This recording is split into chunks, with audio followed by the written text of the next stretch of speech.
Assalamualaikum warahmatullahi wabarakatuh. Perkenalkan, nama saya Umi Nadia dari Prodi Ekonomi Pembangunan kelas C angkatan 2019. NIM saya 103. Dan di sini saya akan memaparkan mengenai studi kasus atau contoh studi kasus dalam distribusi pendapatan dan pemerataan pembangunan. Nah, distribusi pendapatan merupakan bagian dari pembangunan ekonomi.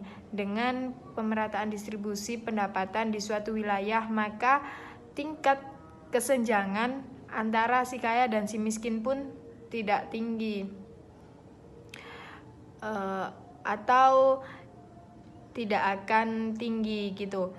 Hasilnya setiap orang mendapatkan fasilitas dan penghidupan yang layak serta setara. Nah, di sini saya akan membahas tentang implementasi kebijakan pembangunan partisipatif dalam meningkatkan kesejahteraan masyarakat desa yang ada di Desa Pacet, Kecamatan Pacet, Kabupaten Mojokerto. Nah, kebutuhan ekonomi masyarakat dari tahun ke tahun semakin meningkat. Bukan saja meningkatnya jumlah manusia, namun juga karena meningkatnya intensitas dan ragam dari kebutuhan akan ekonomi masyarakat itu sendiri.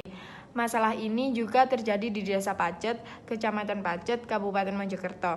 Di daerah ini, masalah kesejahteraan masih belum teratasi. Dengan adanya pembangunan partisipatif yang dilaksanakan oleh pemerintah desa yang bersumber dari pendapatan desa dapat mengatasi kesejahteraan masyarakat yang ada di Desa Pacet.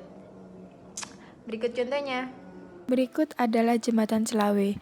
Jembatan yang panjangnya mencapai 50 meter tersebut menghubungkan dua desa dan sangat bermanfaat untuk warga sekitar karena adanya Jembatan Selawe tersebut, akses menuju jalan raya semakin mudah dicapai. Selain manfaatnya untuk penghubung desa dan mempermudah akses jalan, jembatan ini juga menjadi objek wisata anak remaja yang suka berfoto-foto karena jembatan ini cukup menarik.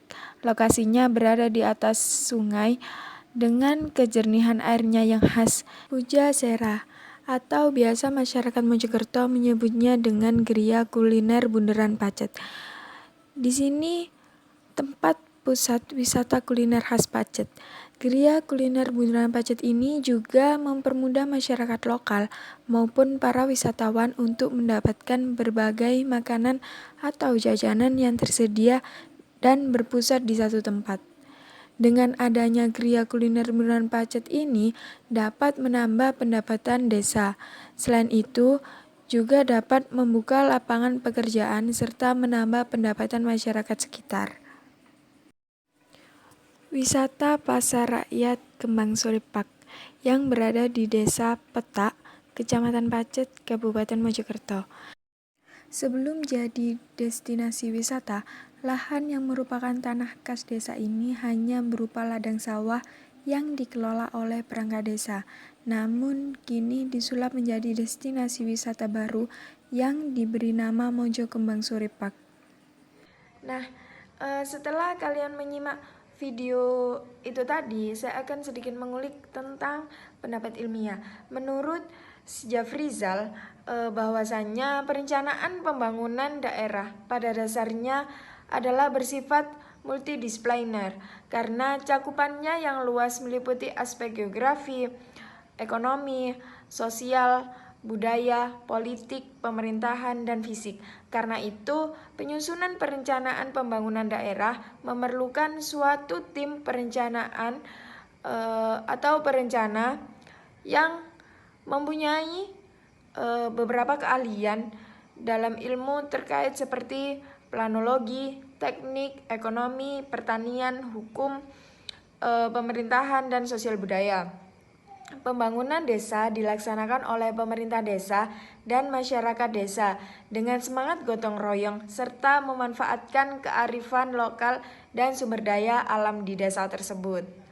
Dari kesimpulan video di awal, bahwa implementasi kebijakan pembangunan partisipatif dalam peningkatan kesejahteraan masyarakat di desa yang bersumber dari pendapatan Desa Pacet, Kecamatan Pacet, Kabupaten Mojokerto telah terlaksana sebuah implementasi dari kebijakan tersebut.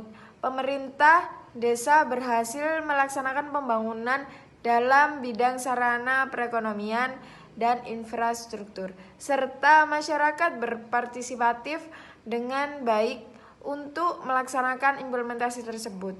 Tidak hanya itu, anggaran keuangan juga menjadi faktor pendukung implementasi kebijakan pembangunan.